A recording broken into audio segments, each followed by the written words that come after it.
¿Qué tal? Muy buenas noches. Soy el doctor Mario Chávez, soy su profesor de reumatología. Esta es la primera sesión que vamos a grabar.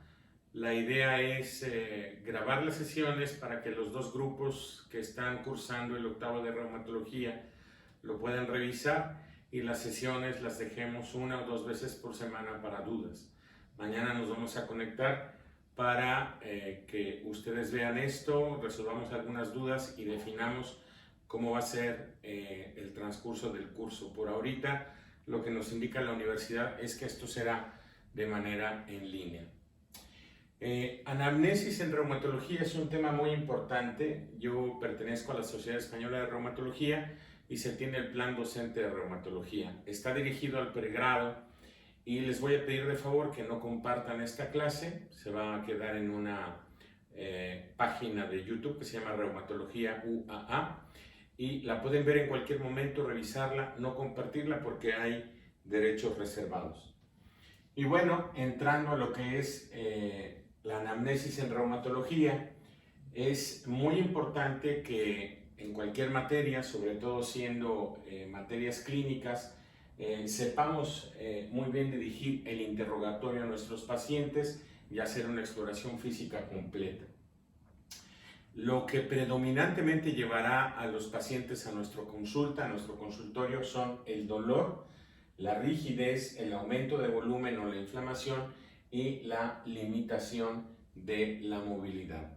Recordemos que conforme avanza la edad, es mucho más prevalente la presencia de dolor como un síntoma, que no necesariamente puede ser un síntoma reumático. Hay otras especialidades que comparten este mismo síntoma y habrá que basarnos en el resto del interrogatorio y en la exploración física para determinar hacia dónde se dirige el diagnóstico de este paciente. Debemos de tener una cronología en cuanto a la historia que nos da el paciente, en cuanto a las preguntas que le hacemos. En ocasiones nos quedamos muy cortos en cuanto a esta investigación y debemos de tener en mente cuáles son las características de este dolor, si es que se trata de dolor, desde cuándo y cómo se ha ido presentando, qué tan grave es, escala análoga visual del dolor, 0, ausencia de dolor, 10, el mayor dolor o el peor dolor que se haya experimentado, porque finalmente es algo subjetivo. La gravedad, si ha ocasionado una limitación en la funcionalidad y cómo ha progresado, si ha respondido o no ante inflamatorios, que es muy frecuente que se den ya sea por un médico general o automedicados, y si estos síntomas se acompañan de otras cosas que el paciente podría pensar que no son importantes para nuestra área, pero que sí lo son, como por ejemplo la fiebre o la pérdida de peso, síntomas sistémicos. Es muy importante saber qué factores agravan, qué factores disminuyen a este síntoma y, como ya lo mencioné hace un momento, evaluar la respuesta de pacientes que toman antiinflamatorios, toman analgésicos y con todo y eso no perciben una mejoría de sus síntomas. La repercusión en lo físico y en lo emocional es muy importante. Ya veremos un tema que se llama fibromialgia, en donde analizaremos un poquito más a fondo esto y recoger si coexisten otros síntomas. La pérdida de peso y la fiebre podrían ser algo como focos rojos, como algo alarmante, pero cuando hacemos un análisis de sangre o de orina en donde puede el paciente tener proteinuria, eritrocituria, leucopenia, linfopenia, también es importante integrarlo a todo lo que estamos haciendo para poder llegar a un diagnóstico. La rigidez matutina en cuanto a la perspectiva del paciente es muy importante, sobre todo en nuestro medio, en donde en ocasiones no se sabe interpretar por parte del paciente, a veces por parte del médico, qué es la rigidez.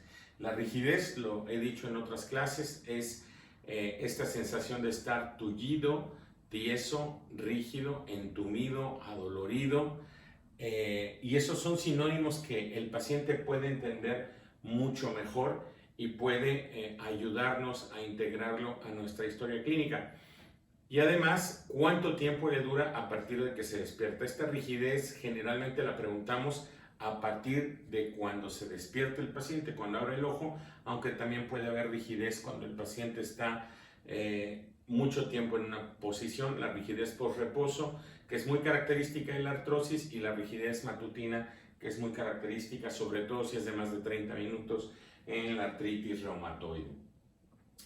La localización es importante porque hay casos, por ejemplo, el hombro doloroso puede confundirse con algún problema cervical, ya que el dolor de hombro puede irradiarse hacia la columna cervical, o el dolor en la columna cervical se puede irradiar hacia el hombro. Si es de origen vertebral, articular, si es el hueso o es el músculo. En la fibromialgia, por ponerles un ejemplo, el paciente dice que le duele la carne. Se refiere al músculo básicamente y no tanto al hueso. Hay que entender este tipo de cosas para poder integrar mejor los síntomas. ¿Fue el inicio súbito? ¿Fue insidioso? ¿Fue y vino? ¿O fue lentamente progresivo o rápidamente progresivo? Ya les decía yo, la escala análoga visual, que es una medida subjetiva, y si este dolor es punzante, sordo, intermitente, urente, qué tan intenso y qué características tiene, es muy importante. La duración, aunque no lo crean, hay pacientes que van a vernos al consultorio cuando han pasado meses o años tal vez de soportar un dolor, ya sea por un abordaje no bien hecho o porque el paciente, al tomar ciertas medicinas, ahora está muy de moda tomar medicina naturista, que no es naturista porque tiene cortisona, que evidentemente no lo menciona el frasco. Es un fraude que ocurre sobre todo en muchas tiendas naturistas. Ya veremos algunas fotos que les enviaré con esto, y que mitigan el dolor por el efecto de la cortisona, pero que no son una medida resolutiva para poder ayudar a estos pacientes, y sí, después de un tiempo pueden tener síndrome de Cushing como una complicación de la ingesta de estos medicamentos o remedios milagro. ¿Qué fue lo que precipitó o a qué le atribuye o le achaca el paciente su problema actual? ¿A un sobreesfuerzo, a una sobrecarga? Está presente el dolor cuando está de pie, cuando se acuesta se quita. Es muy importante tener este tipo de datos. Y los patrones de presentación en la gota, hablaremos de gota más adelante, es episódico o aditivo. Se va sumando o se van sumando articulaciones, como suele ocurrir en la artritis reumatoide. Aparece con el movimiento, disminuye con el reposo. Hay algunas posiciones que lo aumentan u otras que lo disminuyen. Y aquí vamos a hablar del dolor inflamatorio, que suele ser mucho más persistente, mucho más continuo. En las noches se agudiza y se acompaña de rigidez después de la inactividad. Este dolor inflamatorio puede aparecer en enfermedades como la artrosis o la osteoartritis, que es lo mismo, o enfermedad articular degenerativa, que es otro de sus sinónimos.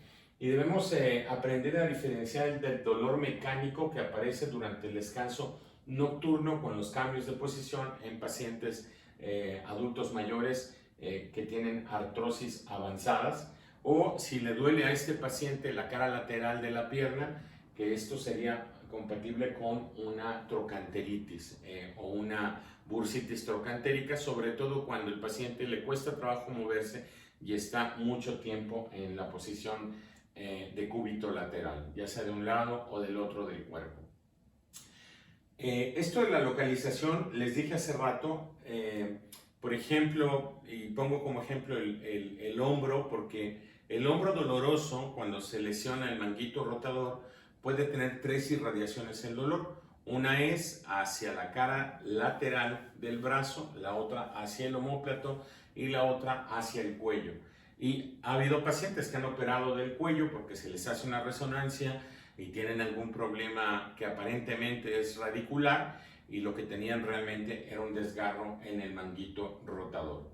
El dolor de las estructuras profundas es mucho más fácil mucho más difícil de sistematizar, porque está muy mal localizado, y eso pasa, por ejemplo, en la cadera. En la cadera el paciente puede tener una artrosis que se está desarrollando de manera incipiente, y esto se puede confundir, por ejemplo, con hernias inguinales, porque lo que duele es esta zona, o bursitis trocantérica, como les mencioné hace un momento.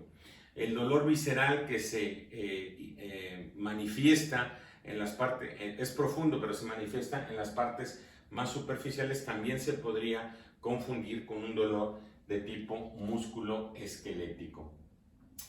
En el sistema nervioso periférico, los reumatólogos tenemos un problema, ya que algunos síntomas como parestesias o disestesias que llegan a manifestarse con un dolor, pero es un dolor muy específico, el dolor neuropático, nos pueden meter en problemas. Algunos pacientes van al consultorio porque además el sistema nervioso periférico, cuando se afecta, puede manifestarse con debilidad, con atrofia, con calambres en el caso de alteraciones motoras, y en las sensitivas, lo que les mencionaba, aunándoles la hipoestesia o la anestesia.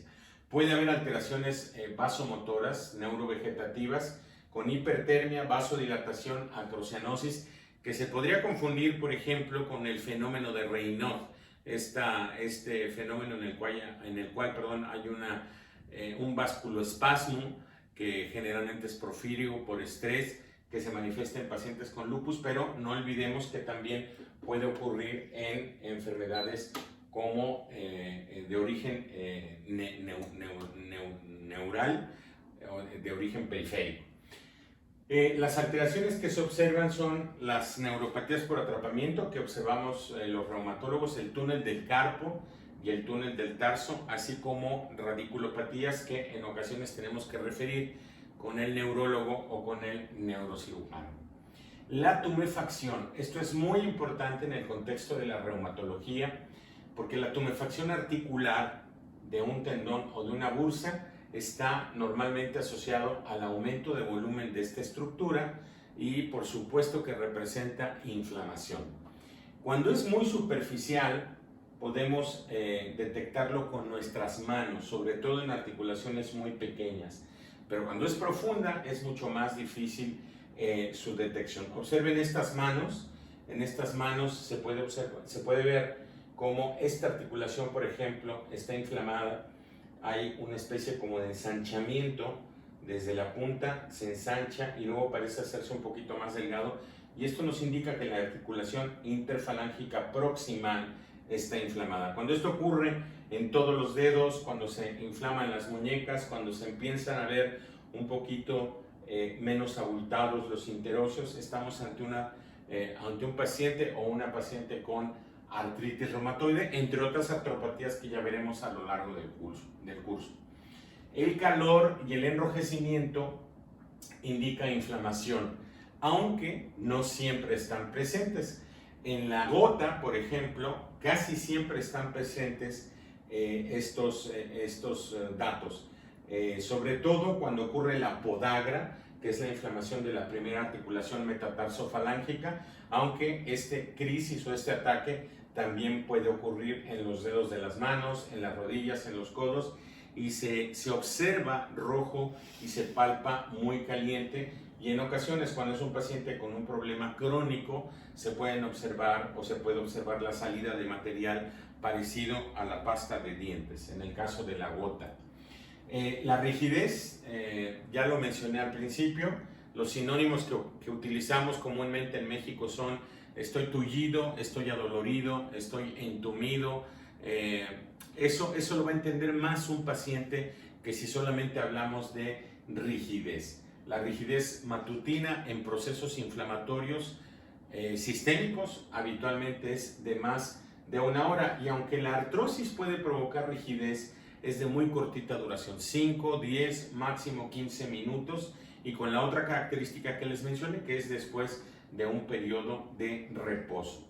Los pacientes pueden tener dolor en el caso de mover una articulación, una extremidad, y esto va un poquito en contra de inflamación, porque cuando hay inflamación, la movilidad y la fuerza disminuyen en el paciente. Veremos que los pacientes con artritis reumatoide es difícil que puedan tomar el cepillo de dientes, que puedan abotonarse. Hay que preguntar las funciones de la vida diaria que está limitado el paciente para hacer, ¿no? En el caso del hombro se les dificulta peinarse, abrocharse el sujetador en las mujeres, y en el caso de la cadera puede haber dificultad para cruzar las piernas para ponerse calcetines o zapatos. La deformidad articular no es una causa frecuente de consulta, básicamente porque es de larga evolución o representa una evolución ya avanzada. Si bien es cierto que hay enfermedades como la artritis reumatoide, que si ustedes ven estas manos, pues es imposible que esto se dé en semanas, incluso en meses. Esto es una evolución que denota años. Lo importante es detectar a los pacientes en etapas tempranas de la enfermedad. Y esto es lo que generalmente va a llevar al paciente a una consulta con nosotros. Muy importante detectar esto. No crean que porque vemos estas fotos no puede darse, por ejemplo, en gente joven. Ya veremos el pico de artritis reumatoide entre los 20 y los 50 mujeres y sobre todo artritis idiopática juvenil, donde podemos ver inflamación en las manos de los niños, que también cuesta un poco de trabajo detectar. Los órganos debemos de incluirlos en todo interrogatorio, ya que pueden estar relacionados con las enfermedades que vemos los reumatólogos, las enfermedades de la piel como la psoriasis, la boca seca, xerostomía, xeroftalmia, ojo seco, fenómeno de Raynaud, lesiones cutáneas, fiebre, dificultad para respirar, y los síntomas psicológicos como ansiedad, depresión. Es también importante determinar si realmente son, como se dice coloquialmente, ¿qué fue primero, el huevo o la gallina? El paciente se enferma de algo sistémico, se preocupa porque no se llega al diagnóstico y se agregan síntomas psicológicos, o tiene síntomas psicológicos persistentes y puede exteriorizar esto a través de dolor musculoesquelético. Ya veremos que esto podría ser una exageración o teatralización. Estas diapositivas son de España, o está relacionado con enfermedades como la fibromialgia. La pérdida de peso no es rara en las enfermedades que vemos los reumatólogos, sin embargo no es tan grave como podría ser en procesos neoplásicos, ¿no? Pérdidas de más del 10% del peso corporal habitual. Y ser muy objetivos y muy claros, porque ese paciente que acude con nosotros con síntomas como fiebre, pérdida de peso, bien puede tener una enfermedad reumática, pero también podría tener un proceso tumoral, un cáncer o un proceso infeccioso. Las enfermedades autoinmunes pueden dar fiebre de bajo grado o fiebre intermitente, pero también las infecciones pueden darlo, y lo más grave es que se pueden combinar. Yo puedo tener un paciente sin diagnóstico aún de lupus eritematoso, que además se agrega un proceso como la tuberculosis, y va a ser un reto diagnóstico, porque tendríamos dos enfermedades que podrían ser, ya saben ustedes que la tuberculosis es la gran simuladora, que podría podría coexistir. Las adenopatías o los ganglios son otro detalle importante. Es inespecífico, es algo reactivo. Sin embargo, no hay que olvidar que los linfomas y algunos tumores también pueden tener o presentar adenopatías. Aquí están algunas de las hematológicas. Agrego la leucemia. De las sistémicas, la sarcoidosis, el lupus, síndrome de Sjögren, amiloidosis, síndromes autoinflamatorios y también la infección tuberculosa. En el caso de la piel, aquí están algunas de las manifestaciones mucocutáneas y los posibles diagnósticos que pueden representar en reumatología. Por ejemplo, las úlceras orales y genitales, en el caso de la enfermedad de Behçet, que es una vasculitis sistémica que sobre todo afecta a las venas, pero las úlceras orales también pueden observarse en lupus eritematoso sistémico. La alopecia en lupus, la erupción fotosensible o el rash malar en lupus eritematoso, la púrpura palpable en algunas vasculitis cutáneas, pero ojo, también en infecciones, y también puede ser un signo paraneoplásico. El endurecimiento de la piel o la esclerosis cutánea en la esclerodermia o síndromes esclerodermiformes, que ahí veremos cuando lleguemos a ese capítulo qué fármacos o qué tóxicos o qué químicos pueden producir estos síndromes. El livedo reticulares en la poliarteritis nodosa, también en el síndrome antifosfolípido. Todo esto lo vamos a ver a lo largo del curso. El ojo seco y la boca seca son muy característicos del síndrome de Sjögren, aunque también se pueden observar en artritis reumatoide y lupus eritematoso sistémico. Las necrosis o las úlceras, la necrosis cutánea o las úlceras en la poliarteritis nodosa y en las crioglobulinemias. La afectación ocular es el mismo esquema que observábamos hace un momento. En el síndrome de Sjögren primario o secundario, ojo seco, boca seca, la escleritis la pueden compartir el lupus, la policondritis recidivante y la granulomatosis con polyangiitis, que de una vez se los adelanto es a lo que llamamos en su momento granulomatosis de Wegener. La uveitis, muy característica de las espondiloartropatías, aunque si su forma es bilateral y no unilateral, nos puede orientar hacia sarcoidosis o una panuveitis, que es, además de la uvea anterior, la uvea posterior, la enfermedad de Behçet. La fotofobia, la secreción, las inflamaciones corneales son procesos que se asocian a vasculitis, la disminución o la pérdida visual, arteritis de células gigantes, oclusión de la arteria central de la retina, por ejemplo, en el síndrome de antifosfolípido, y la epiescleritis, que se puede asociar a artritis reumatoide. En el campo del otorrino, la osteotitis, sinusitis, condritis, sordera, disfonía, colapso del puente nasal, todo asociado a vías respiratorias altas y bajas, se puede observar en la policondritis recidivante o en la granulomatosis con polengitis. No olviden, eso es a lo que se le llamaba Wegener. Ya veremos en la clase por qué el epónimo salió de la nomenclatura, pero tienen que grabarse que esto de granulomatosis con polengitis era el Wegener en algún momento. Las costras nasales o la epistaxis en sarcoidosis, linfoma, tuberculosis, pero también, por ejemplo, la inhalación de cocaína, la poliposis nasal en otro tipo de vasculitis sistémica que tiene que haber diagnóstico diferencial con lo que era el Wegener que era el síndrome de Sjögren-Strauss. La tos, que denota infección del tracto respiratorio superior como diagnóstico diferencial, la tuberculosis, que puede observarse en lupus, vasculitis sistémicas, pero también la hemoptisis, y también en tuberculosis, el asma de inicio tardío en el síndrome de Sjögren-Strauss o granulomatosis eosinofílica, la disnea, que puede manifestarse en enfermedad pulmonar intersticial, pero también el paciente tiene todo el derecho de tener EPOC por la ingesta de tabaco, por algunas otras cosas, enfermedad cardíaca o derrame pleural. La disnea aguda, sobre todo en tromboembolia pulmonar, edema pulmonar, neumonías, algunas de ellas atípicas, hay que hacer diagnóstico diferencial con infecciones, y el asma. A nivel cardiovascular, en esta anamnesis del paciente, recordemos y ya veremos, porque han cambiado los criterios, que esto puede estar asociado al lupus eritematoso sistémico, la endocarditis, que en el caso del lupus es la de Lehmann-Sachs, la característica, pero también en artritis reumatoide y en esclerodermia, diagnóstico diferencial. Hipertensión pulmonar en la esclerodermia o por microtrombosis, claudicación intermitente, por afectación vascular, sobre todo de tipo arterial, en la enfermedad de Takayasu o en la arteritis de células gigantes, aunque también en arteriosclerosis. O sea, nuestro paciente puede tener síntomas que representen a una enfermedad reumática, pero también que representen ya sea la evolución de la edad o el desarrollo de enfermedades por otros factores de riesgo ya conocidos. Puede ser diabético, puede ser hipertenso.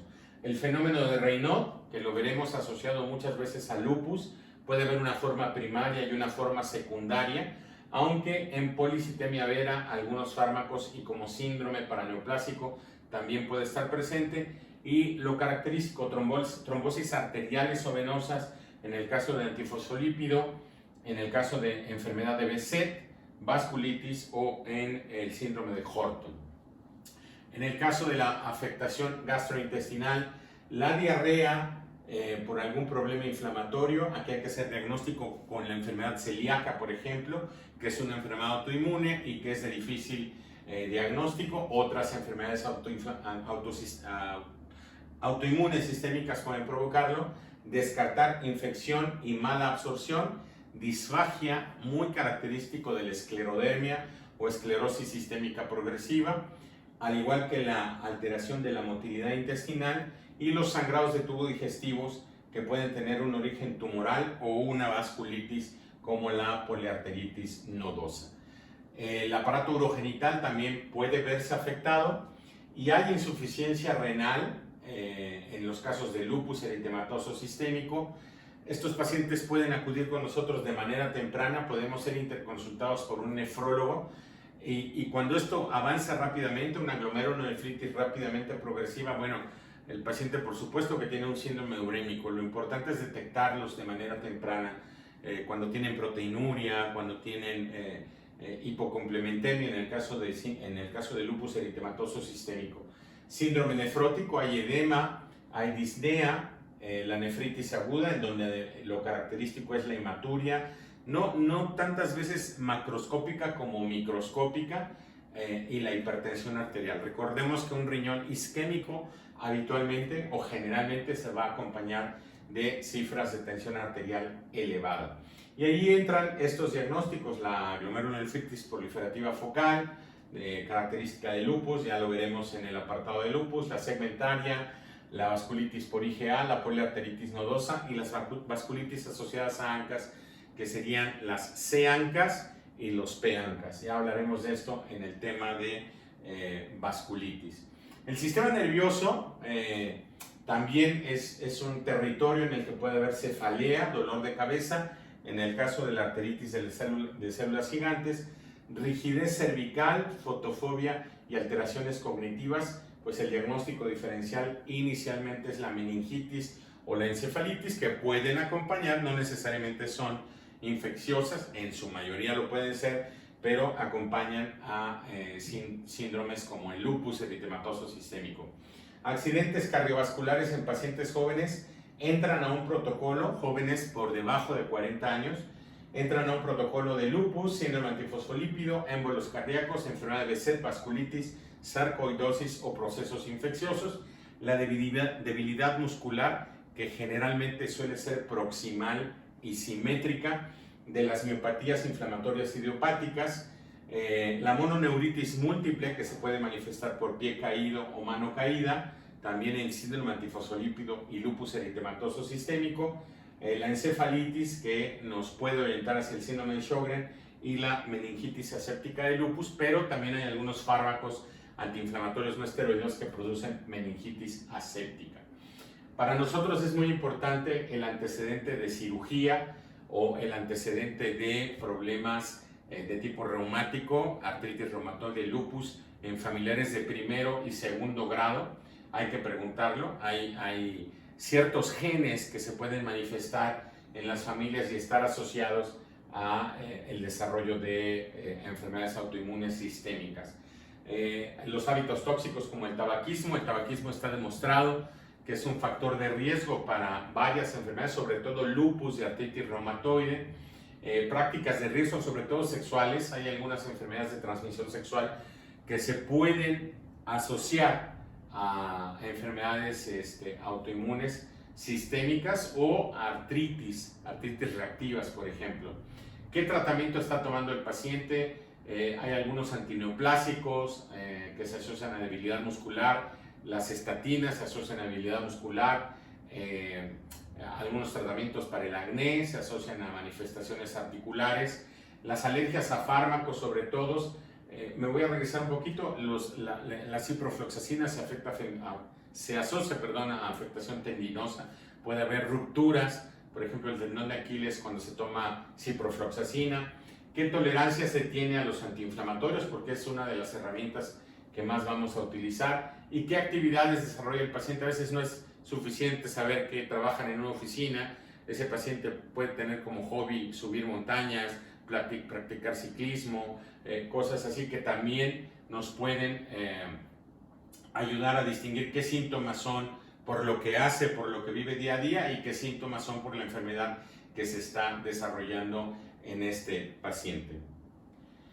El lugar de residencia es importante si el paciente tiene acceso al agua potable. Hay algunas enfermedades que podrían estar asociadas a esto y esto sobre todo es los microorganismos infecciosos. Las picaduras, ya veremos brevemente la enfermedad de Lyme, ¿no? Por Borrelia, es por una picadura de cierto bicho que transmite, sobre todo en gente que va a Estados Unidos al bosque, la enfermedad de Lyme, alguna es una enfermedad por borrelia o borreliosis. Los pacientes que van a la playa y son picados por mosquitos, enfermedades como chikungunya, Zika, dengue, también son importantes, se asocian a manifestaciones musculoesqueléticas, los viajes al extranjero y qué inmunizaciones tienen. Ahora con lo de COVID, algunos pacientes con ciertas vacunas, bueno, con todas las vacunas, los días posteriores a la vacuna han desarrollado manifestaciones musculoesqueléticas, y tampoco olvidar que después, pueden ser semanas o meses, hay un síndrome que se llama post-COVID, en donde hasta un 80% de los pacientes pueden tener manifestaciones musculoesqueléticas. En el caso de lo familiar, ya dije algunas cosas, omití que la psoriasis, la historia de CUSI o Crohn, la artritis reumatoide no se diga, fractura de cadera, en el caso de osteoporosis pueden ayudar a establecer un diagnóstico. De acuerdo a la edad, a qué articulación está afectada y si es hombre o mujer, hay algunas patologías que nos pueden hacer clasificar a nuestros pacientes en artritis intermitentes, mono u oligoartritis, mono, una articulación, oligoartritis, 4 o menos articulaciones, poliartritis, espondiloartropatías y colagenosis, que se refiere a las enfermedades del tejido conectivo. Sobre todo cuando hablamos de colagenosis, hablamos de lupus eritematoso sistémico.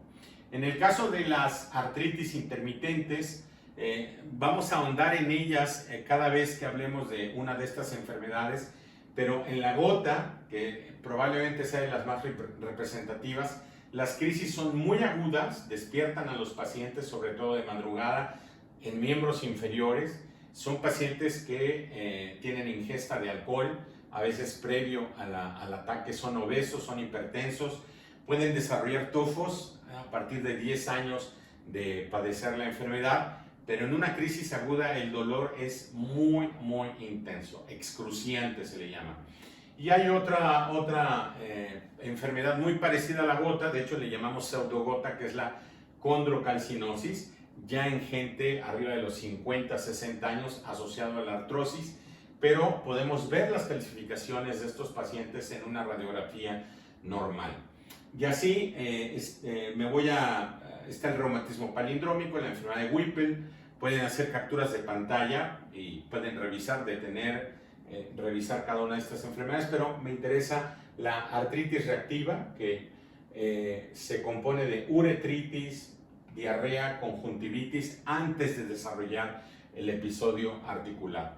Crohn y CUSI, enfermedad de Behçet, las úlceras orales o genitales, la sarcoidosis, que es de difícil diagnóstico, pero puede presentar eritema nodoso en extremidades inferiores, la policondritis recidivante y la hidrartrosis intermitente. La monoartritis, cuando tengan una monoartritis hay una ley. Una monoartritis es un proceso infeccioso hasta no demostrar otra cosa. Aquí están las gonocóxicas, la estafilocóxica, la de la tuberculosis, y hay algunas otras. Nos interesa mucho descartar sobre todo micobacterias atípicas, y es muy importante tener en mente si es de inicio agudo y evolución rápida, ya hay fiebre, la infección. Por eso una monoartritis no debe de irse del hospital o del consultorio sin haber obtenido en la medida de lo posible, y esto es en qué articulación le dio. No es tan fácil puncionar un dedo o una articulación interfalángica proximal o distal, pero sí es muy fácil puncionar una rodilla.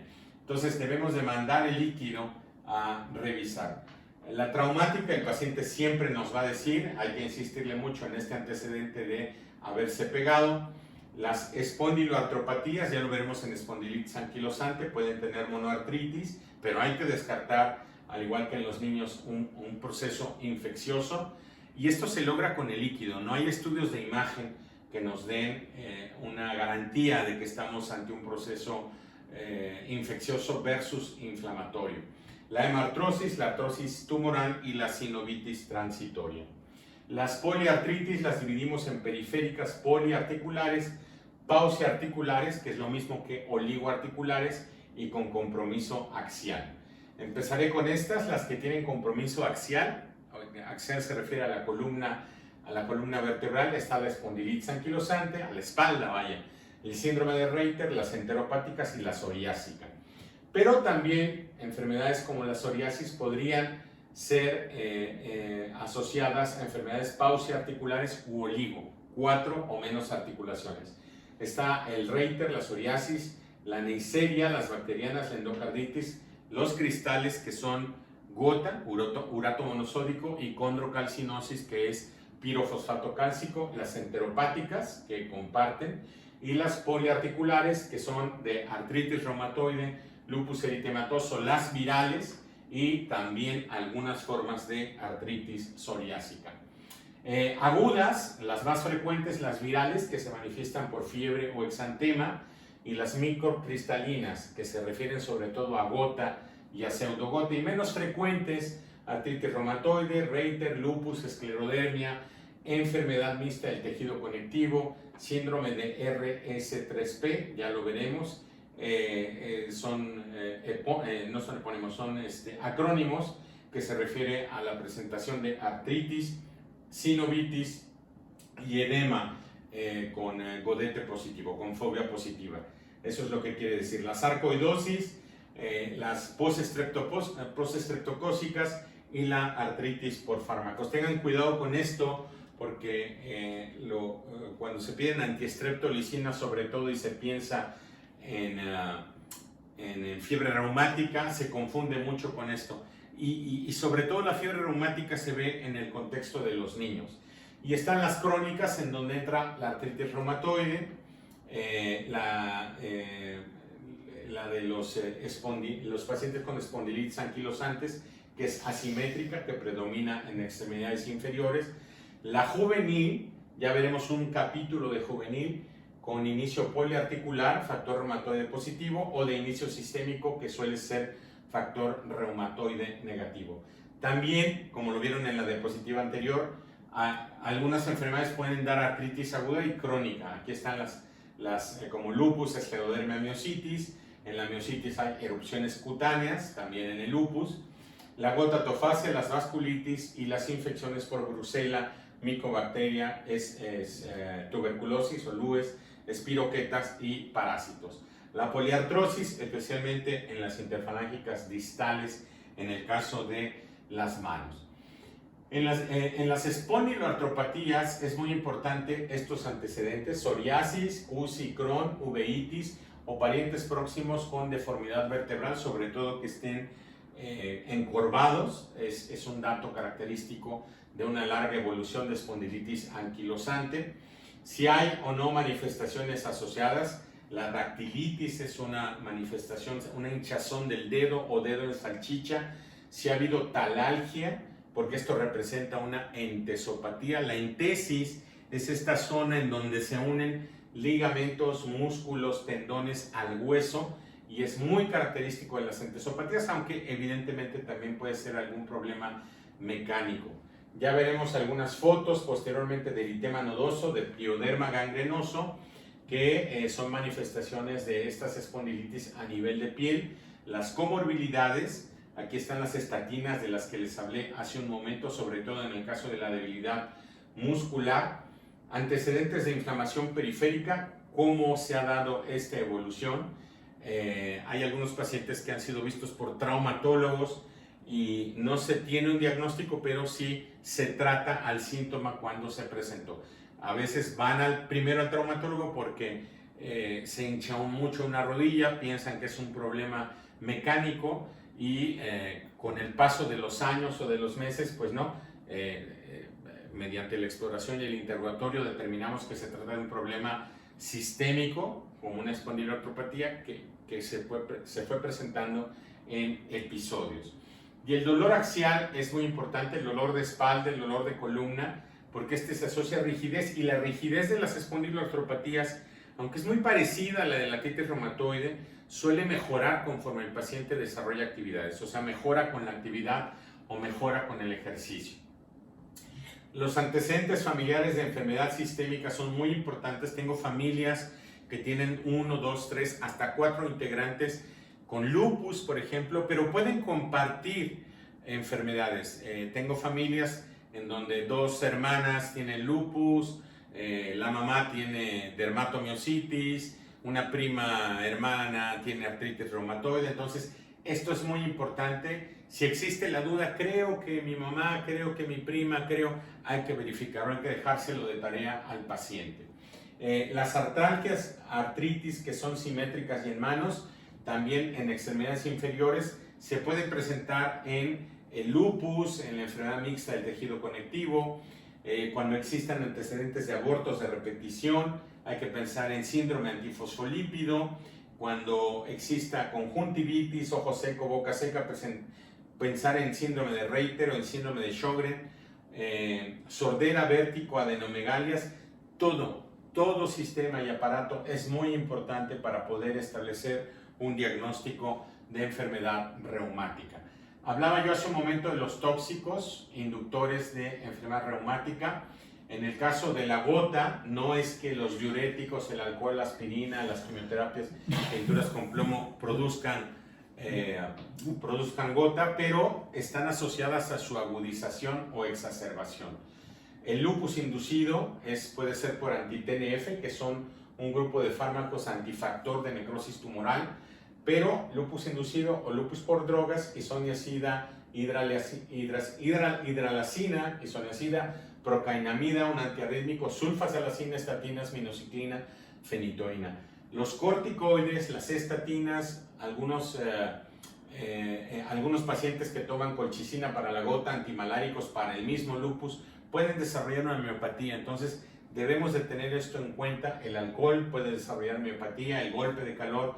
Ya les hablaba de las tendinopatías, tendón de Aquiles y ciprofloxacina, por poner algún ejemplo, en donde descubrimos hace muchos años que era o existía esta asociación. Hemartrosis, en el caso de los pacientes que estén anticoagulados, ya sea con acenocumarina, warfarina o con los nuevos anticoagulantes que actúan sobre el factor 10 de la coagulación.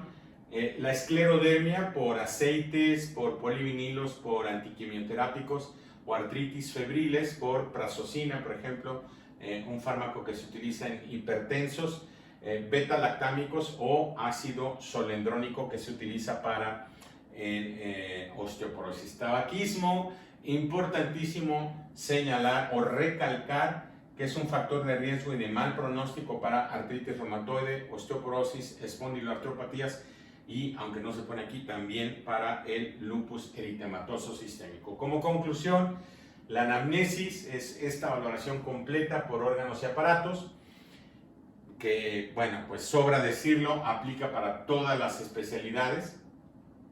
Esto implica que la primera consulta de reumatología debe ser una consulta en donde no importa el tiempo que nos tardemos para obtener toda esta información.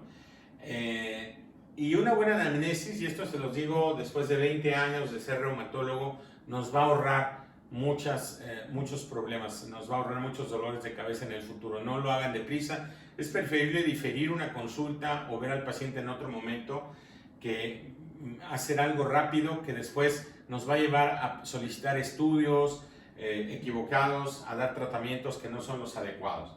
Entonces, esto es fundamental.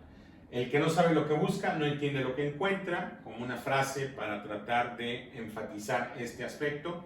Y pues para complicar el cuadro, en reumatología existen lo que se llaman síndromes de solapamiento, que podemos también referirnos a ellos como síndromes de sobreposición. ¿Qué quiere decir? Pueden existir manifestaciones de lupus, manifestaciones de artritis reumatoide, manifestaciones de miopatía en un mismo paciente. Y esto hace que se presenten enfermedades como la enfermedad mixta del tejido conectivo o pacientes con enfermedad indiferenciada del tejido conectivo, que hay que seguir porque estas enfermedades pueden virar, pueden cambiar y pueden finalmente ser el aviso de que más adelante nos encontraremos a otra enfermedad como el lupus eritematoso sistémico o alguna miopatía inflamatoria idiopática. Bueno, con esto termino la primera clase de anamnesis. Voy a compartirles el enlace, espero que sea comprensible. Trato de hacerlo en un lenguaje muy práctico y el día de mañana resolveremos algunas dudas, platicaremos y esta será la dinámica, ¿no? Para que los dos grupos tengan el mismo material didáctico. Si tienen alguna duda, por favor, también abriremos 2 grupos de chats de WhatsApp, uno por cada grupo. Y pues yo les quiero desear que pasen muy buenas noches. Me da gusto, ojalá que mañana nos podamos conocer. Me da gusto iniciar esto en este momento difícil, como es la pandemia, pero trataremos de sacar todo el provecho a nuestras clases de reumatología. Muchas gracias y buenas noches.